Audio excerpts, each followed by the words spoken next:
So I got the idea kind of for the test market a couple years ago.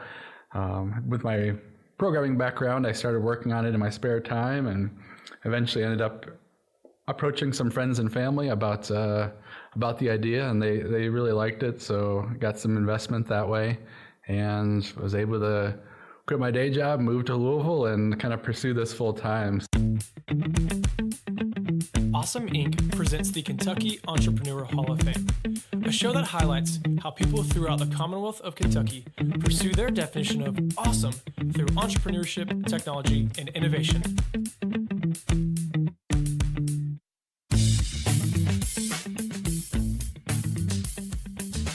Matt Miller is the founder of RAADZ, a digital advertising company that aims to revolutionize the way people interact with ads. He is the visionary behind the idea and the coder who created the platform. In all parts of life, he strives for improvement, thus how RAADZ was born. Outside of continuously improving the digital advertising world, he enjoys sports, games, and most outdoor activities.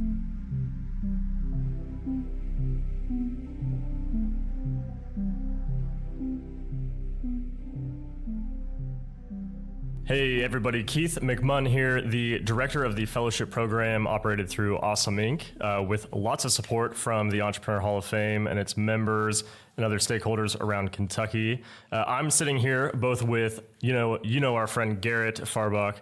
However, I'm also here joined by Matt Miller. So Matt Miller is the founder of an advertising company, if it's fair to call it that, and I'll let him kind of dive into that. But Matt is the founder of a startup out of Louisville, Kentucky, and we just completed the orientation for his 1 year in the fellowship program, outlining what to expect this year, the support that he's going to get from our program in the hopes that his company grows. Matt, before we jump in specifically into what RAADZ, your company is, why don't you tell us quickly what's some of your background? How'd you end up in Kentucky? And how'd you get involved in the entrepreneurial communities in Louisville or Lexington? Thanks, Keith. I'm happy to be here with you guys today. I'm from Northwest Indiana, a town called LaPorte. My mom's originally from Louisville, so we've been coming down to Louisville and visiting for my entire life.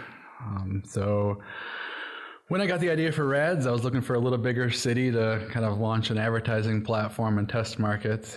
We were also looking for some place that was a little bit warmer, a little bit further away from the snow, and closer to family. I don't have much.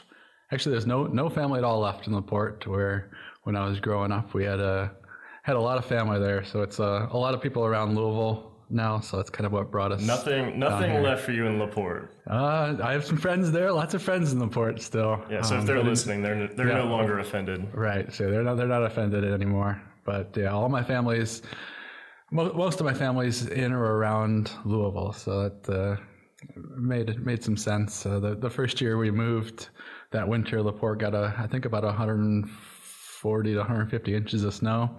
So being right on Lake Michigan, we get a lot of lake effect snow. So it was a good year to get out of there. Yeah, no thanks. That sounds terrible. Okay, and so you mentioned we. So who is we? My wife now, Danae. She was, I guess, a fiance at the time. So we got married last September 1st. So good for you. That's awesome. Getting close to a year now. So. All right. Well, they say the first year, I hear either the first year is the easiest or the hardest, which means, this is not an insightful comment at all. But I'm not about to ask you if you thought it was the easiest or the hardest on a podcast. We'll talk about that afterwards. So you end up in Louisville. What has it been like so far being in Kentucky and experiencing the entrepreneurial communities in Kentucky? So I guess I didn't have a lot of experience in the entrepreneurial community before Louisville. So it's been a learning experience and a new experience for me. And I got involved with a company called Villapreneurs.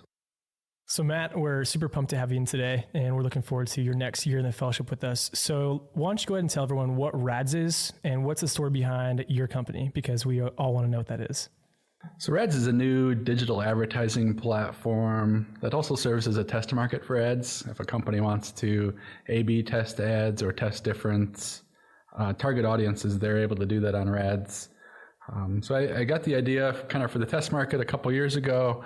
With my programming background, I started working on it in my spare time and eventually ended up approaching some friends and family about the idea, and they really liked it, so I got some investment that way and was able to quit my day job, move to Louisville, and kind of pursue this full time. So the biggest problem with advertising, I feel like, is that no one really wants to see ads.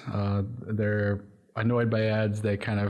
Companies spend as much money as possible to get them in front of you as many times as possible. They collect as much data on you as possible through Facebook, and I'm sure a lot of people have heard of the Cambridge Analytica. So it's one of those things where companies are taking advantage of people's data to sell it to advertisers, and RAADZ gives people a way to kind of make money off their own data and watching ads. I was going to say, so how do you make people want to watch ads? And the answer is to pay them to watch ads or to look at ads. So it's not just paying them to. Back in high school, probably 20 years or so ago now, there was those banners that you could put at the bottom of your screen. They would just kind of load new ads every 15, 30 seconds that you'd make maybe 25 cents an hour while these were playing, but the only thing that had to be moving was your mouse or something typing on the keyboard. So you didn't really have to pay attention to them. But I installed it because being a high schooler, a few dollars a day was some money then.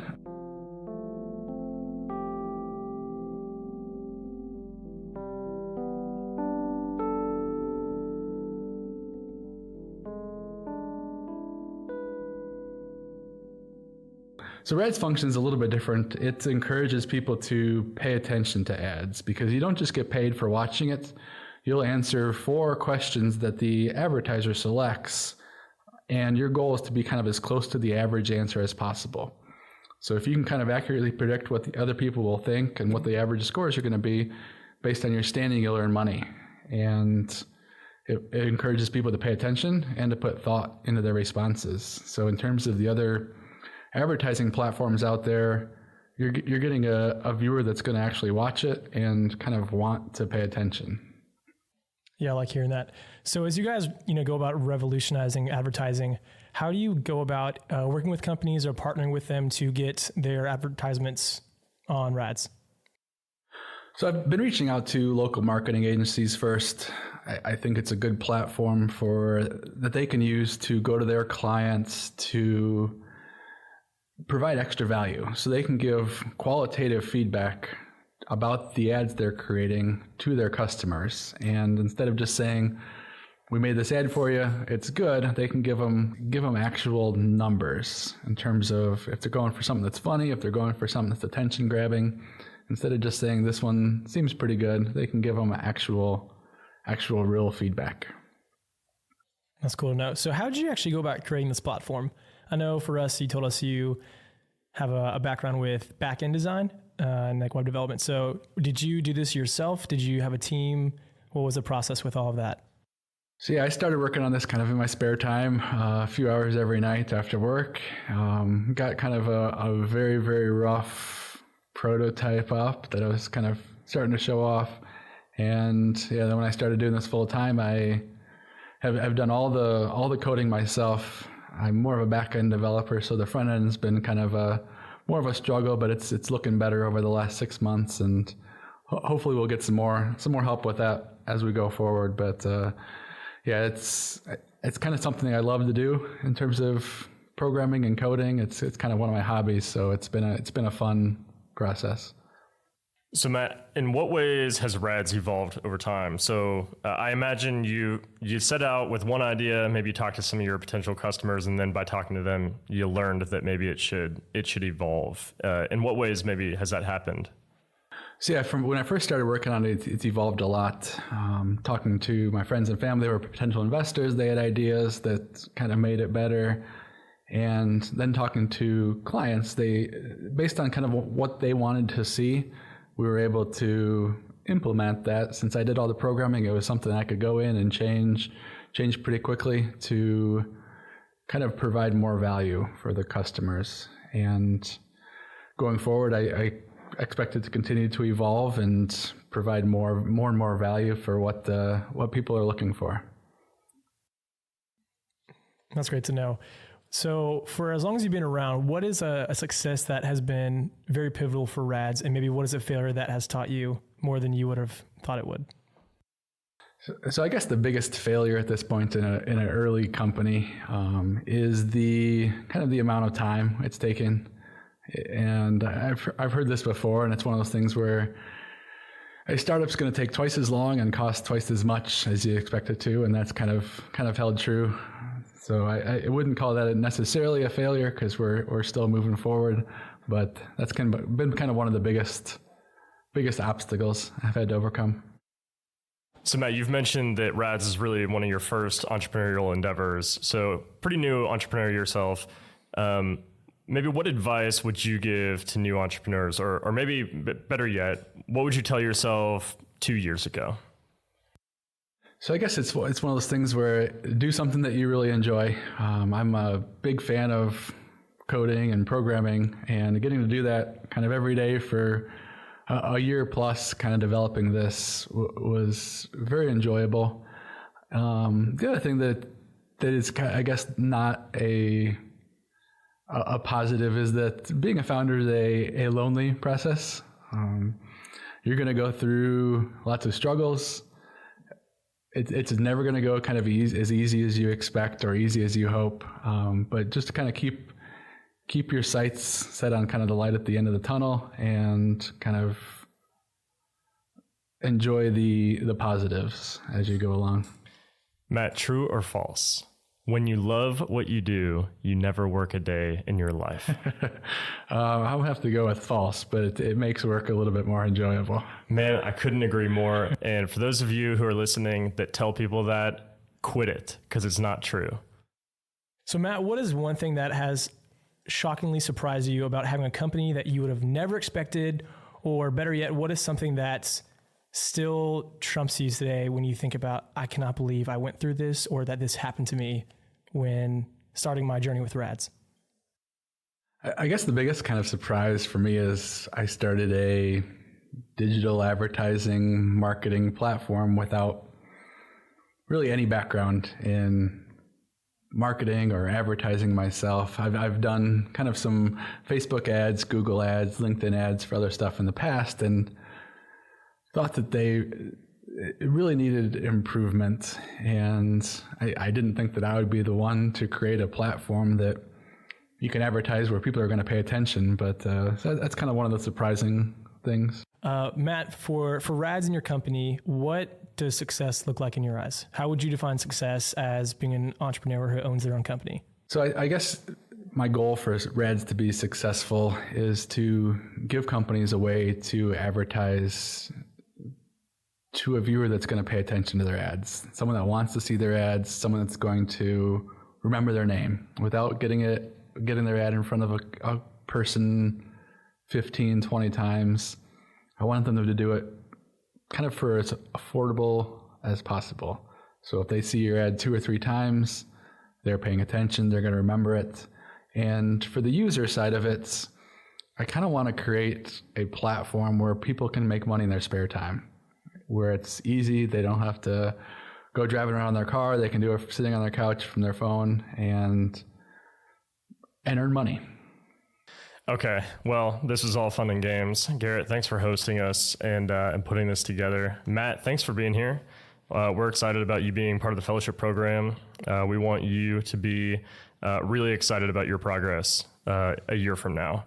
And we're here to support you. Anybody that's listening that is interested in RAADZ and learning more, you can contact us through the podcast, and we'll get you in touch with Matt. You can email garrett.farbock@entrepreneurhof.com. And you could also sign up to participate in RAADZ. So why not make some money? Any final closing comments or thoughts from you, Matt? I'm just happy to be here. Super excited about the Awesome Inc. Fellowship, and great to be here with you guys. Hey, thanks so much for listening to Matt's story about RAADZ, his company. We're really excited for his upcoming year within the fellowship program here at Awesome Inc. And stick around. Keith and I are going to talk a little banter and a little startup wisdom.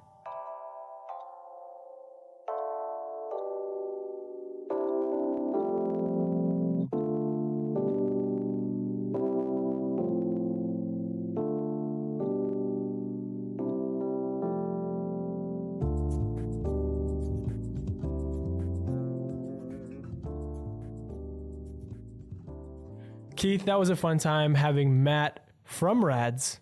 Not with RAADZ. Not with RAADZ, but from RAADZ. Just come to Awesome Inc. and do his orientation for the fellowship. We're really excited to get to know him better and see what he does with your wonderful coaching. Oh, I think please. that is one of the best aspects of you being our fellowship director. Your coaching is unreal. Well, now I need to clarify for any listener that my coaching is really either subpar or nothing worth mentioning like Garrett just did. Coaching to me is literally just holding a company accountable to the goals that they set. I mean, they know their industry better than I do. I don't spend, my nights and weekends reading up on their industries to learn it better than they do. So I trust them that they know what's most important to execute on. I tell them tell me what it is. And I say, I'll hold you to it. Matt, you damn well better do this by the next 30 days or I'm going to... Or else. I butt's mine. That's our secret here at Awesome Inc. because we threaten companies with ill will. That's a sick joke, Keith. If they don't hit their goals. That's no, not but true. yeah, Keith, I was just being kind to you, even though you are very good at holding people accountable. Thank you. And I'm excited for you to continue to hold Matt accountable because I was really intrigued by his story and what he's doing with RAADZ. And I think that he's finding a very cool way to reach an audience because I think I speak for everyone who is listening to this or hasn't listened to this that we just hate ads unless it's Super Bowl Sunday. Then ads are acceptable, especially when they're Doritos commercials. That's true. Why do we all have we all recognized that we hate advertisements until one day a year when we think, man, actually, because there are so many people that don't even watch the Super Bowl for the actual game. Yeah, they watched it for the ads. This is like the opposite of The Purge in terms of advertisement on Super Bowl Sunday. What do you mean? Because The Purge is like once a year, and we're getting way off kilter. We'll bring it back in. But that Purge is that movie where it's like once a year, there's this horrible mass murder thing. And then, they're good. But then with Super Bowl Sunday, it's we all hate ads, but this one time a year we love ads for this like 4-hour long span. Man, what else in life could we love for just one day? Like, I hate waiting in line 364 days a year, but man, there's this one day. What? This exists, Black Friday. Yeah. We love waiting in lines on Black Friday. Maybe we're uncovering something about our society. We are. What else have some of the fellowship companies uncovered about our society, Keith? Yeah, great transition to bring us back on topic. I'm good at this. Man, yeah, so what else have fellowship companies... Your question was, what else have fellowship companies revealed to us about our society? Yeah, I just did that in transition, but I want to hear some more. Yeah, I want to hear some more about what fellowship companies have done in this year. Because, this podcast has been running for about the last 6 or 7 months. Yeah. And you work with these companies directly, and we want to highlight the success stories. Right. So either what have some past or present fellowship companies done that have been success worthy? Right. Well, I think that's a great question because I think they bring into light problems that probably, I never noticed before and a lot of our listeners have never noticed before. So as a couple of these we've probably covered on past episodes of the podcast. So if you want to go back and listen to them as I mentioned them, go for it. But there's a company, iReport Source, out of Northern Kentucky, went through the fellowship program, and their founder, Christy Brown, wants to be able to predict when workplace accidents happen. And she wants to use software and algorithms to judge basically how dangerous work environments are in different occupations and be able to better predict when the next accident is going to happen. That's crazy, for one. For two, I never would have thought of any of that. My little bubble of my life, I don't confront that. So that's really interesting. If you've listened to the podcast, I think we did one with Smart Rotation, Madison Hardung. She identified a problem in the gymnastics world, and I would never experience that. Garrett, I see you looking at me playing with my hat, and I'm sorry. I'm probably making noise you're all good. Off to the side. You twiddle your fingers as you talk, and I do the exact same thing. Yeah. But mine are underneath the table, and you can't see it. All right, I'm going to put my hands in my armpits now. So Madison identified a real struggle for gymnastics gym owners that I would never know of. So that's another one. Yeah, that's true. And yeah, hers is pretty cool too, because even though I don't know if she said it during our time together, one thing she's been doing is also reaching out to these facilities that are like multi-sports facilities. So yeah, part of them can have a cool indoor gymnastics setup, but sometimes it's the places with like a couple fields, and they have like, a couple turf fields and then like a gym spot, and it's all about accessibility and renting and not overlapping and definitely all that stuff. She knows the terminology. I kind of know the idea. Yeah. Well, I mean, I can even, so right now she's focusing, as far as I know, she's only focusing on gyms, but I know some investors are really interested in the fact that she can scale into different areas, whether it's, whether maybe it's an ice rink, maybe it's basketball courts on campus. How would you feel about an ice rink? Because I know you are a huge sucker for some hockey. Man, I'm a sucker for hockey. Maybe people that know me know that I like to play hockey. And actually, I was just going to mention this. This is relevant to me right now. So this fall is my 10-year anniversary. Since you try to stab the guy with your skate, like Happy Gilmore, right? Happy Gilmore, 365 days till hockey tryouts. No, 10-year anniversary for me since I was a freshman at the East Carolina University, down outside of Raleigh, North Carolina. And I played hockey down there, and I remained really good friends with a lot of the players that I played with. Well, I emailed a whole bunch of them. Literally, it was the first time that I've talked to a couple of them in years. Yeah, since you left and came to Kentucky. And I reached out to them and I said, hey, what do you say we reserve a rink down in Raleigh and we play a 10-year reunion game? They loved the idea. I called the rink, and they were baffled, for one, that I was reserving the rink. I think it was like 7 months in advance. But the whole reservation scheduling thing was strangely clunky. So that's my plug. Madison, if you're listening to this, please go into the ice rink and the roller hockey rink verticals for your business. I would appreciate it. I'm not sure how many other people would appreciate it, but I certainly would. And that's honestly all that matters. Yeah. This is Keith's world. We just live in it. Oh man, wouldn't that be nice? No, that would be terrible. Unless it was all about buffalo sauce, because we have a mutual affinity for that. Yeah. So Keith, what are maybe a few other things you hopefully will see in the remainder of 2019 with fellowship companies, both current ones that are in the program or prospects that you have your eye on? And we won't say their names because we want to keep it a secret. Yeah. For now, at least. I mean, what I hope to see from fellowship companies for the rest of 2019 would be just a commitment to executing on what is most important right now and in the next week.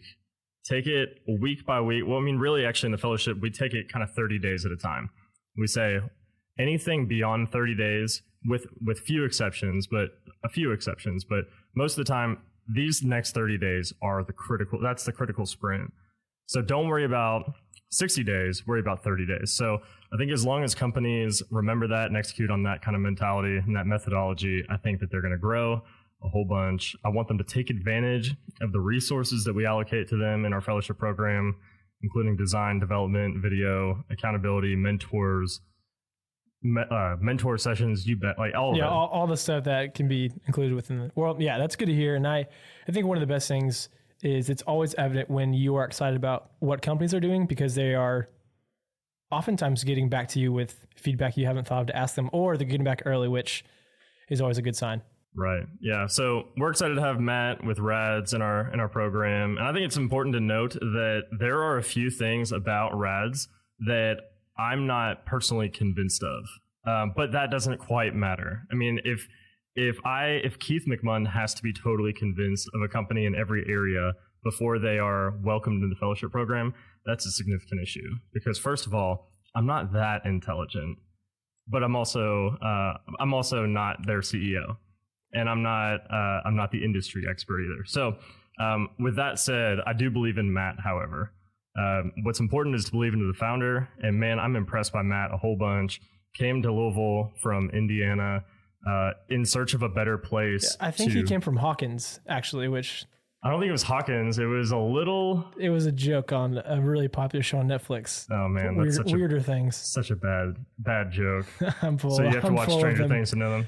But anyways, yeah, I just believe... I will normally... it doesn't take much for me to believe in somebody who will relocate his little family to a new place to grow his startup. So I think he's willing to do what it takes. And I'm expecting big things out of Matt, and I'm pumped that he's in the program. Yeah, I agree.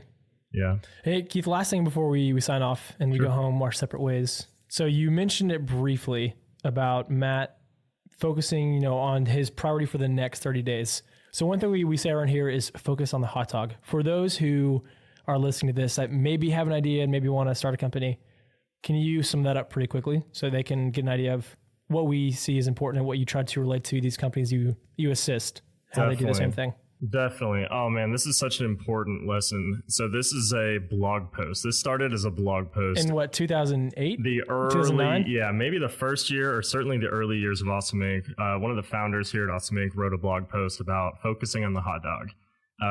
Kind of a strange title for a blog post, but if you read it and it's short, it's about a fictional hot dog vendor that wants to go on the corner of the sidewalk down the street. He wants to sell the best hot dogs in all of town at his hot dog stand. But the thing is he thinks that he needs to spend a lot of time figuring out what condiments to have. What type of bread should I have, white or whole wheat? Oh, wait, come to think of it, maybe I need a nice uniform to wear. Maybe I should sell t-shirts at my hot dog stand. Basically, this hot dog vendor is not focusing on what he's in business for, which is to sell the best hot dog. So I think a lot of people would probably listen to that story and think that they are above that, and they're, oh, well, of course I'll focus on my hot dog, which sounds really weird now that I think about it. But of course I'll focus on the hot dog of my business. But man, so many startups that I interact with are spending too much time figuring out they're just like, what cotton to polyester breakdown they want in their t-shirts. So that is not focusing on the hot dog. You're not selling t-shirts. You're creating software perhaps. So focus on what is most important. One of the ways you can do this is coming up with one metric that matters. So figure out what metric in your business has to keep growing. If you could bet your company on one metric, then figure out what that metric is and do whatever the most important task or project is behind that metric, if that makes sense. If it doesn't make sense, email me. I'm happy to have a conversation. Keith, that was great. Maybe we should start doing this at the end of these fellowship episodes, do a little startup wisdom. I don't know. That was kind of nice to know. Okay. Let's do it. Well, Keith, thanks for that. Matt, we're pumped for you to continue spending time with us. We'll see you at summer retreat, and we'll see you next time. All right, well, that's it. We want to say thank you again so much for checking out the Kentucky Entrepreneur Hall of Fame podcast. Special thanks to Lee Rosevier for the music that you hear in the show, and to Lexington's Awesome Inc. for hosting us from their space. Again, I'm Garrett Farbach. Make sure to check back and tune in next time.